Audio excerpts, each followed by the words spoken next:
Osa 1. Pikaisia totuuksia. Avaa silmäni, jotta voin nähdä.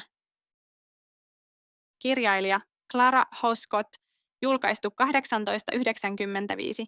Avaa silmäni, jotta näen välähdyksiä totuudesta, joka sinulla on minulle. Aseta käsiini upea avain, joka avaa lukituksen ja vapauttaa minut.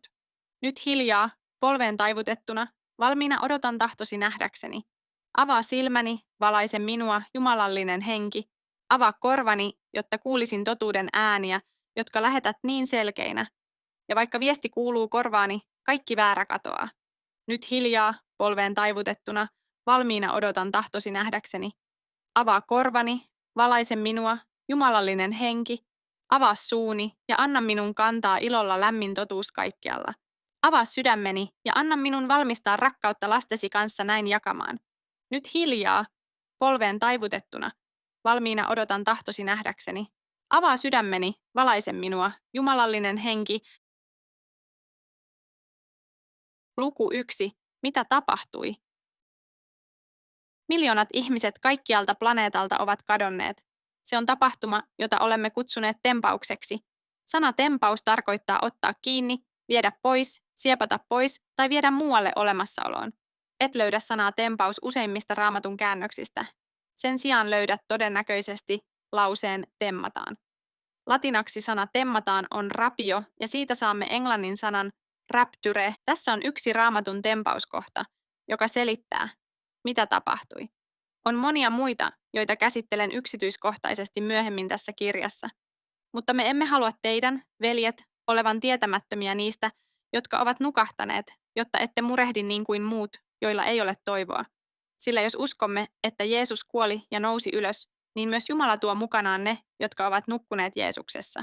Sillä sen me sanomme teille Herran sanalla, että me, jotka olemme elossa, jotka olemme jäljellä Herran tulemukseen asti, emme suinkaan edelle niitä, jotka ovat nukkuneet, sillä itse Herra laskeutuu alas taivaasta huudon, arkkienkelin äänen ja Jumalan pasunan kuuluessa. Kristuksessa kuolleet nousevat ensin ylös, sitten meidät, jotka olemme elossa, jotka olemme jäljellä, temmataan yhdessä heidän kanssaan pilviin, Herraa vastaan ilmaan, joten tulemme olemaan Herran kanssa ikuisesti. Lohduttakaa siis toisianne näillä sanoilla. 1. Tessalonikalaisille 4, 13-18.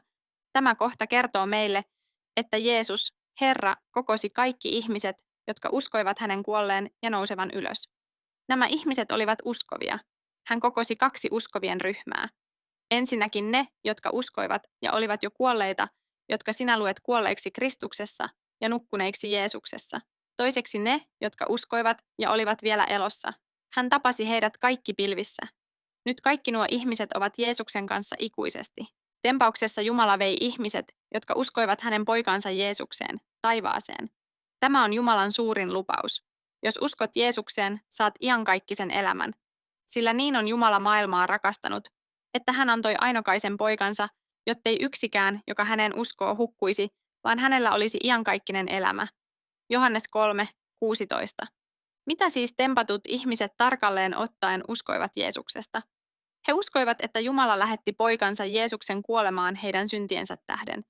He myös uskoivat, että Jeesus ei pysynyt kuolleena, että hän nousi haudasta ja osoitti olevansa Jumala lihassa.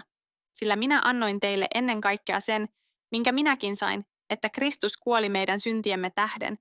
Raamatun mukaan, että hänet haudattiin, että hän nousi 3. päivänä Raamatun mukaan. 1. Korinttilaisille 15, 3-4. Näethän, me olemme kaikki syntiä tehneet ja me kaikki ansaitsemme kuoleman ja iankaikkisen elämän erossa Jumalasta sen vuoksi. Tämä Raamattu selittää edelleen suurenmoista uutista. Jumala lunasti meidät Jeesuksen verellä. Tempatut ihmiset ymmärsivät, että kun uskot siihen, mitä Jeesus teki, Jumala pitää sinua vanhurskaana. Mutta nyt ilman lakia on ilmestynyt Jumalan vanhurskaus, jonka laki ja profeetat todistavat.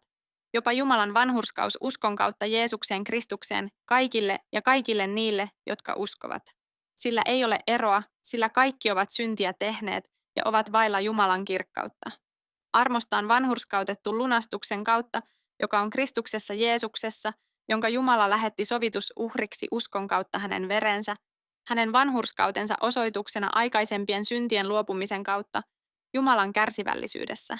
osoittaakseen vanhurskautensa tällä hetkellä, jotta hän itse olisi vanhurskas ja vanhurskastuisi sille, joka uskoo Jeesukseen.